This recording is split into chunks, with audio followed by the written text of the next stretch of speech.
মানে মাথা মোটা মাহফুজ আলম সুযোগ পেলেই শুধু ইসলাম বিদ্বেষীদের বিরুদ্ধে লেখালেখি করে আর বক্তব্য দেয়। বিপ্লব হয়ে যাওয়ার পরে কিছু সেকুলার তেলতেলা গোয়েন্দার এরা আলেমদের বিরুদ্ধে কথা বলে আলেমেরা জুলাই বিপ্লবী ছিল না।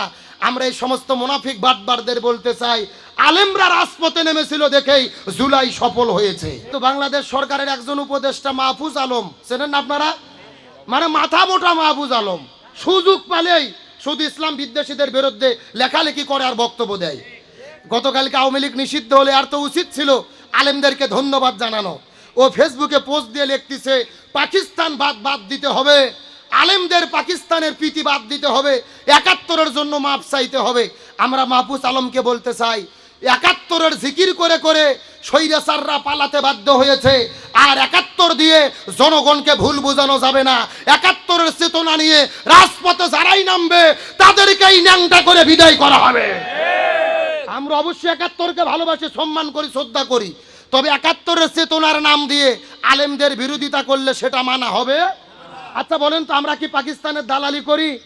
যারা আলেমদেরকে পাকিস্তানের দালালি বলে, আমরা পাকিস্তানের দালালি করি না, ওরাই ভারতের দালালি করে, ওরাই ভারতে পালিয়ে যায়। সুতরাং কোন আলেম ভালো করে বোঝেন, অবশ্যই পাকিস্তানকে মহব্বত করি, এটা দেশ হিসেবে না, পাকিস্তানকে আমরা মহব্বত করি তার ধর্মের কারণে, তার কারণ তারাও ইমানদার, আমরাও ইমানদার। আর ভারতকে আমরা ঘৃণা করি হিন্দু হওয়ার জন্য না, কারণ ভারত হলো স্বার্থবাদী দেশ। বাংলাদেশ স্বাধীন হওয়ার পর থেকে বাংলাদেশ থেকে শুধু নিয়েছে কিন্তু কিছু দেয়নি। আরে ভাই, ওরা হিন্দু এই জন্য কি আমরা ওদের ঘৃণা করি? না, আমরা বাংলাদেশের হিন্দুদের তো ভাইয়ের মতো ভালোবাসি, তাদের জামাই আদর দিয়ে আমরা একই সঙ্গে বসবাস করি।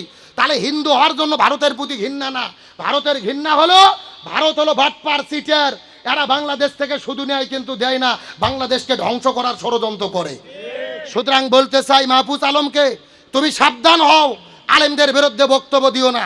আলেমদের বিরোধিতা করে একদল পালিয়ে গেছে, আবার যারা বিরোধিতা করবে এরা হেলিকপ্টার চড়াও চাষ পাবে না।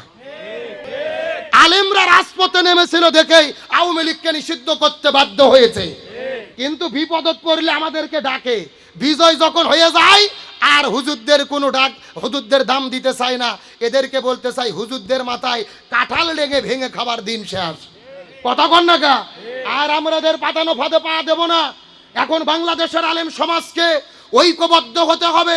স্বাধীনতার 54 বছর পার হয়ে গেছে, এক দল ক্ষমতায় এসেছে আর এক দল ক্ষমতার থেকে চলে গেছে, আমরা শান্তি পাইনি। সুতরাং শান্তির জন্য ঘোষণা, এই বাংলার জমিনে সব দল দেখা শেষ, আগামীতে আলেমদের নেতৃত্বে কোরআনের বাংলাদেশ।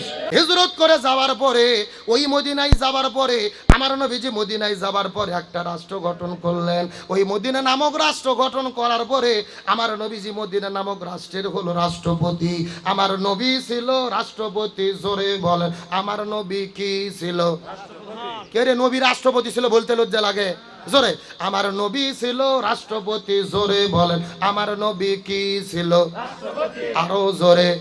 এখন আমি আপনাদের জিজ্ঞাসা করি, বলেন তো দেখি, আমার নবী যদি রাষ্ট্রপতি হয়ে থাকে, মুসলমান হিসেবে, ইমানদার হিসেবে আমাদেরকেও রাষ্ট্রপতি হওয়ার দরকার আছে না নাই?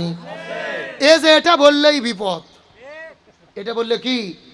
আমরা যদি হুজুরেরা মসজিদের মধ্যে নামাজ পড়াই, বিয়ের বাড়িতে বিয়ে পড়ানোর জন্য যাই, মানুষ পড়ে গেলে জানাজার নামাজের ইমামতিত্ব করি, সবাই বলে সুবহানাল্লাহ, খুবই ভালো আছে। আমরা যদি নামাজের ইমামতিত্ব করি আমাদের কোনো বিপদ নাই। আমরা যদি এই জানাজার ইমামতিত্ব করি আমাদের কোনো বিপদ নাই। আমরা যদি জিকির করি আমাদের কোনো বিপদ নাই। কিন্তু বাংলাদেশের আলেমেরা যদি বলে জমিন যার আইন চলবে তার, আল্লাহর আইন চাই, সৎ লোকের শাসন চাই, নবী ছিল রাষ্ট্রপতি, আমরাও রাষ্ট্রপতি হতে চাই, তখনই কিছু কিছু লোকের শরীরে চুলকনি ব্যারাম শুরু হয়। এরা লাভ দিয়ে উঠে বলে আপনি নামাজ পড়েন, রোজা রাখেন, হজ করেন, যাকাত দেন, আপনি মসজিদের ইমামতিত্ব করেন, আপনি হুজুর রাষ্ট্রপতি হতে চান কেন? এ কথা কন না গা? এরকম কিছু অ্যালার্জি ব্যারামের লোক নাই? হুজুর যখন নামাজ পড়াই হুজুর ভালো, হুজুর বিয়ে পড়াই হুজুর ভালো, হুজুর আর বাবক দোয়া করে জান্নাত ঢুকে দেয় হুজুর ভালো। হুজুর বলতেছে সামনে একটু নির্বাচন করতে চাই, চেয়ারম্যানও দাঁড়াবো, এমপি দাঁড়াতে চাই, তখনই কিছু কিছু লোক বলে হুজুরের নফস খারাপ রে। কথা কন না গা? এটা হুজুরের কাম? কে রে, হুজুর শুধু মসজিদে কাম করবে না? আমার নবীজি 10 বছর কোরআন দিয়ে চালাইছে, এই দেশটা সুদ ঘুষ দুর্নীতি যদি বন্ধ করতে চাই, চোর ডাকাত বাটপার ওই সাদাবাজ সিএনজি স্ট্যান্ড টেম্পু বাস দখলকারীদের দ্বারা এই সমাজের পরিবর্তন হবে না।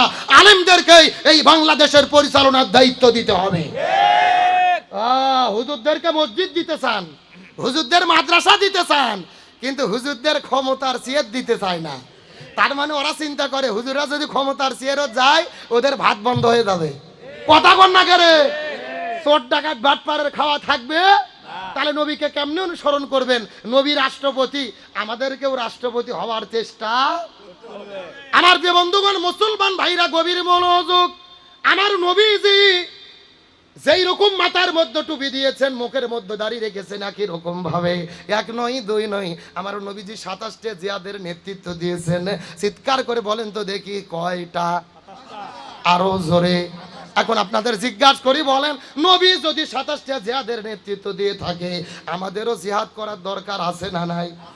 এ নবী 27টা জিহাদের নেতৃত্ব দিয়েছে, আপনারা এই একটা জিহাদের নেতৃত্ব তো কারা কারা দিয়েছেন একটু হাত তোলেন তো।